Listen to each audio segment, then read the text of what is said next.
In this video, I want to introduce, explain, and provide concrete examples of this monumental framework that someone taught me last year. This framework is useful in any sort of environment, whether it's professional or personal, and it's called the Aim Path Outcome Framework. It connects a defined aim, a clear path of action in order to achieve specific and measurable outcomes. So the key components of this are the aim, one, which is the goal that you have. It's just what you're trying to accomplish. The path, or the action that you have to take, are just small strategic steps and manageable steps or changes that you take in your daily life that help you achieve this aim. And the outcome is just a measure of just validating the success of the path that you've taken. This framework really empowers individuals in taking ownership and taking responsibility of their actions and really opening their eyes to see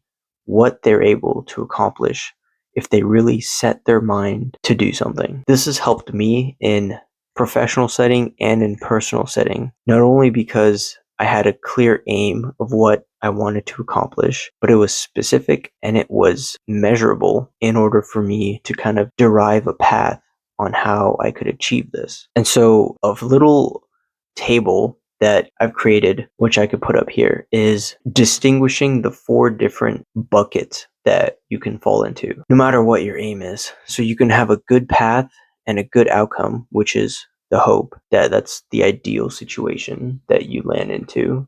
You achieve your goal and you take it the right path. The second option is you take a bad path or the wrong path, but you still achieve the right outcome. Now, right and wrong, bad and good, these are pretty subjective. It just kind of depends on how you thought the path would go or how you wanted the outcome to be. Third option is you take a wrong path, but you still get to the right outcome. And the last path is you take the wrong path and you come to the wrong outcome, the bad outcome, whatever. But again, these are pretty subjective. Well, it could be the right outcome, but not the initial aim. That's why it makes it the wrong outcome. But if it's something you still wanted indirectly, then I guess it's the right outcome. And so one of the key important things that needed to know for writing an aim is you want it to be smart. And this just means it's just a structured framework of writing something or setting objective that's specific, measurable, achievable, relevant, and time-bound. Specific just means that it answers who, what, where, and why. Measurable just means you have some sort of way to measure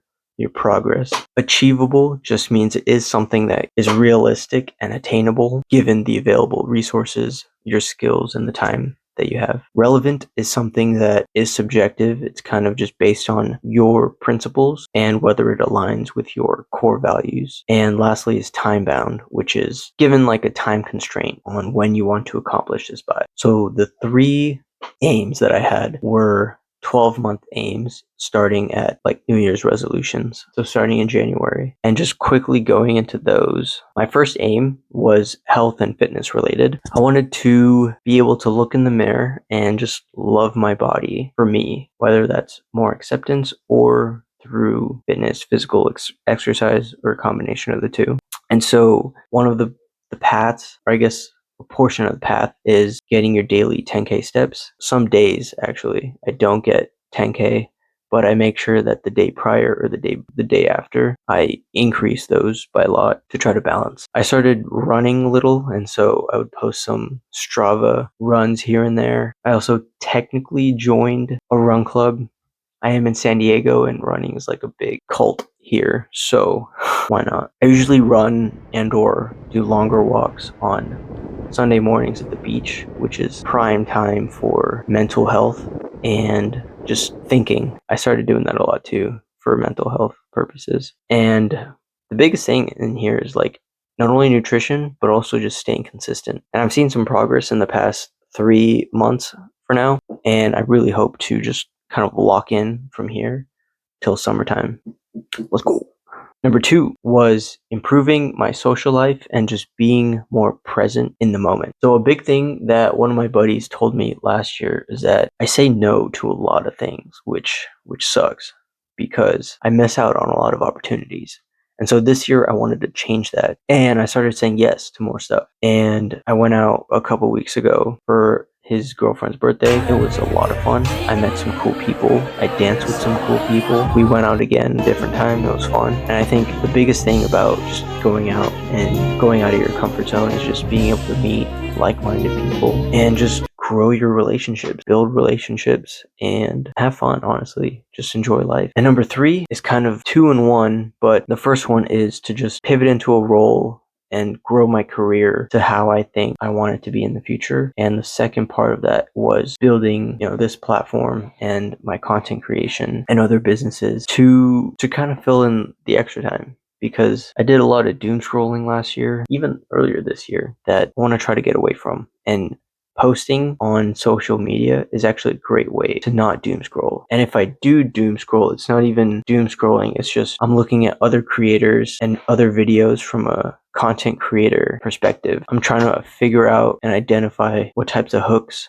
people used in order to retain more people to watch their videos, what sort of call to action people use in order to get people to follow, etc., etc. And so if you want to take anything from this video, it's that a lot of people fail not because they aim too high, because my goals are to the moon, but they fail because their aim is unclear. It's not specific enough. It's not actionable enough. They also fail because their path is just inconsistent. They're not brave enough to deviate or change the path midway through, which I've done countless times now. And the biggest thing is that they quit before outcomes show up. That was probably one of my biggest fears, and it still is, but I'm still doing videos and I'm still pushing myself every single day because I know that one day there'll be a video that blows up. But here's something simple that you can do today. Write an aim and of something that you've wanted to do for a long time. Define a boring and repeatable path that you can think of, or use ChatGPT or Claude or whatever to help you write a path. What I did, I broke it down into yearly, semi-annually, quarterly, monthly, weekly goals to try to reach